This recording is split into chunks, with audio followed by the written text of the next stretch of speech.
एक समय की बात है, एक महान राजा रहता था। उसे एक नई भूमि पर एक नया साम्राज्य बनाना था। खूब मेहनत से अपने लोगों के साथ बहुत लंबा सफर तय करने के बाद ही उन्हें ये नई जमीन मिली थी। राजा उस जमीन को देखता है। वो जमीन उनके नए घर में तब्दील होने वाली थी और वो वहाँ एक आलीशान महल बनाना चाहता था। मेरे दोस्तों, हम यहाँ रहेंगे और अपना महल बनाना शुरू करेंगे। हमें फुर्ती और कुशलता के साथ यहाँ काम करना है। मेरे सिपाहियों का आदेश सुनो, ये तुम्हें दिशा दिखाएंगे। सभी लोग अपने रहने के लिए टेंट बनाने लग गए। राजा के सिपाहियों ने राजा के लिए टेंट लगाया जिसमें वो बैठ सके। फिर उसने अपने खास सिपाही को बुलाया। सिपाही, मुझे ये महल जल्दी बनाना है। हमें फुर्तीले कर्मचारी चाहिए। हमारी इस नई जमीन के पास पानी नहीं है। एक तालाब है मगर वो बहुत दूर है। मुझे कुम्हार की जरूरत है जो मिट्टी के घड़े बना सके। इन घड़ों में हम पानी रखेंगे। मेरे राजा, ये तो बहुत कठिन है और इस पूरे राज्य में बस एक ही कुम्हार है जो मिट्टी के घड़े बना सकता है। कुछ नहीं होता, उसे बस जल्दी काम करना है और 100 घड़े बनाने हैं जिसमें रोज पानी भरा जा सके। इस किले को बनाने के लिए हमें बहुत से पानी की जरूरत होगी। जाओ, उसे ढूंढो और यहाँ लेकर आओ। उन सबके बीच एक आदमी था जिसका नाम राजेश था। वो एक कुम्हार था। वो अपनी छत लगा ही रहा था जब राजा का खास सिपाही वहां अपने सिपाहियों के संग आया। राजेश, राजा का बुलावा आया है। तुम्हें इसी वक्त हमारे साथ चलना पड़ेगा। जी, क्या मुझसे कोई गलती हुई है? नहीं, वो तुमसे कुछ खास काम के बारे में बात करना चाहते हैं। चलो हमारे साथ। जैसे वो वहां से निकले, राजेश बहुत घबरा रहा था। वो कभी भी राजा के सामने नहीं गया था और सोच में पड़ गया था कि राजा को उससे क्या काम है। वो तो एक आम कुम्हार था। राजेश राजा के टेंट में गया और राजा के सामने उसने सर झुकाया। राजा जी, आपने मुझे बुलाया। मैं आपकी क्या सेवा कर सकता हूँ? मैंने सुना है कि तुम घड़े बनाते हो। जी राजा जी। मैंने ये भी सुना है कि इन सब लोगों में तुम एक ही हो जिससे अच्छे घड़े बनाने आते हैं। मेरे पास तुम्हारे लिए एक काम है और तुम अपना सारा हुनर इसमें लगा दो, मगर सबसे जरूरी है फुर्ती। देरी मत करना और मुझे निराश भी मत करना। अब जाओ, काम पर लग जाओ। मगर राजा जी। राजेश को टेंट के बाहर लेकर जाया गया और उसे अपना काम शुरू करना था। उसे बोलने का या अपनी चिंता प्रकट करने का मौका भी नहीं दिया गया। इसमें तो बहुत समय लगता क्योंकि वो अकेला था। उसने अपनी चिंता को भुलाकर घड़े बनाना शुरू किया। ये काम बहुत लंबा था।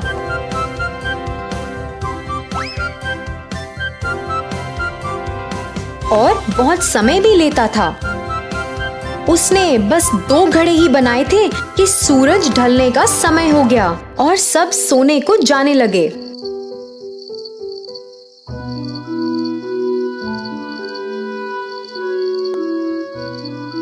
अगले दिन जैसे ही सुबह हुई, वो खास सिपाही राजेश के टेंट में गया। राजेश, जल्दी उठो।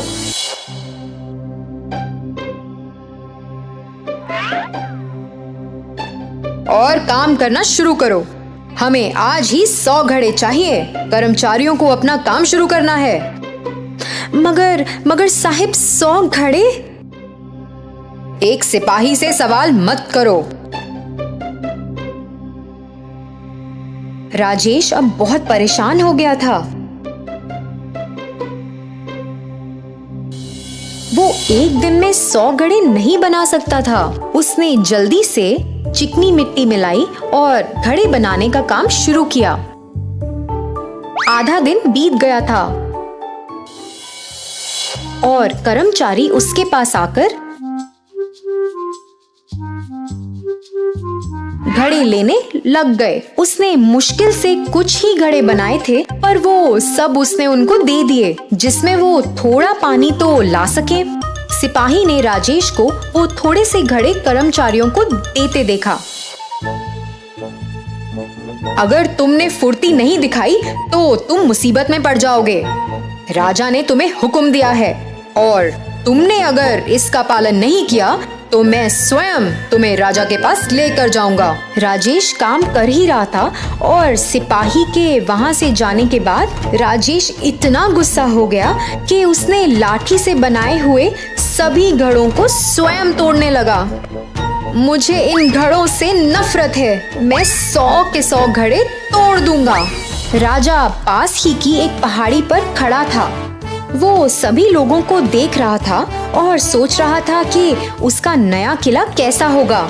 एक ही चीज खराब थी कि पानी का ठिकाना वहाँ से बहुत दूर था और राजा इस बात से बहुत परेशान था। उसने गुस्से से अपने नौकर को बुलाया। उस कुम्हार का क्या हुआ? वो इतना धीरे क्यों काम कर रहा है? राजा जी, वो अकेला ही है जिससे घड़े बनाने आते हैं। वो अकेले ही 100 घड़े बनाने की कोशिश कर रहा है जिससे अपने कर्मचारी किला बनाना शुरू करें।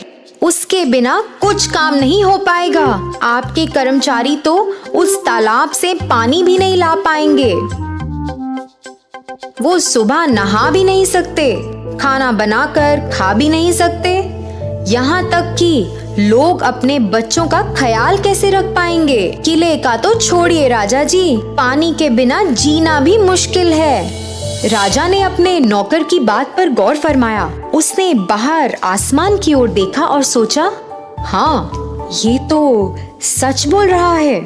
ऐसे तो कुछ नहीं हो पाएगा उस कुमार के बिना। वो तो इस राज्य के लिए सबसे जरूरी है। अगर उसने घड़े बनाना छोड़ दिया तो यहाँ सारा काम रुक जाएगा। देखो, तुम मुझे इसी वक्त उस कुम्हार के पास लेकर चलो। राजा उस कुम्हार के पास गया जो घड़े बना बना के पागल हो गया था। वो सभी घड़े बहुत कमजोर और सही आकार के भी नहीं थे क्योंकि वो बहुत फुर्ती से बना रहा था। कुम्हार, अभी अपना सारा काम छोड़ो और यहाँ आओ। तुम्हारा नाम क्या है? राजेश जी, राजा जी, राजेश। मुझे पता चला कि तुम्हारा काम बहुत कठिन है। मुझे माफ कर दो, मेरे सिपाही तुम्हारे साथ बहुत कठोर थे। मैं जो भी इस राज्य के लिए बनाना चाहता हूँ सब तुम पर निर्भर है, क्योंकि तभी पानी का इंतजाम हो पाएगा। राजा जी, मैंने बहुत कोशिश की मगर अकेले मैं नहीं कर सकता। मैंने आपके सिपाहियों को समझाने की बहुत कोशिश की मगर असफल हुआ। परेशान होकर तो मैंने स्वयं अपने घड़ों को तोड़ भी दिया था। क्या मैं कुछ बोल सकता हूँ? हाँ, कहो। मुझे 50 आदमी दीजिए, मैं उन्हें स्वयं घड़े बनाने सिखाऊंगा। आपका किला झट बन जाएगा और हमारे पास काफी पानी भी होगा। ये घड़े बनाना बहुत जरूरी है।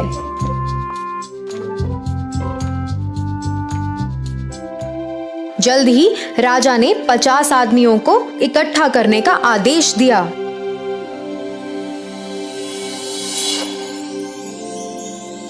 हफ्ते बीत गए और राजेश ने 100 घड़े उन 50 लोगों की सहायता से बना दिए और किले का काम भी शुरू हो गया था और काम बहुत फुर्ती से हो रहा था। राजा राजेश से बहुत खुश थे। आखिरकार किला बन चुका था और फिर सभी लोग अपने नए घर में रहने लगे। फिर एक दिन राजा ने राजेश को अपने दीवाने खास में बुलाया। राजेश, मैंने तुम्हारा शुक्रिया अदा करने के लिए तुम्हें यहाँ बुलाया है।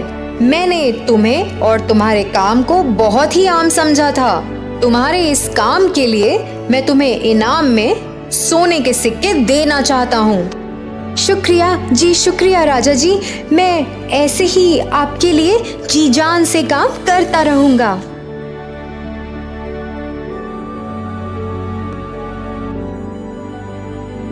तो बच्चों, इस कहानी से हमें ये सीख मिलती है कि हमें हमेशा उन लोगों या चीजों को सबसे ज्यादा महत्व देना चाहिए जो हमारे लिए सबसे जरूरी है। धन्यवाद।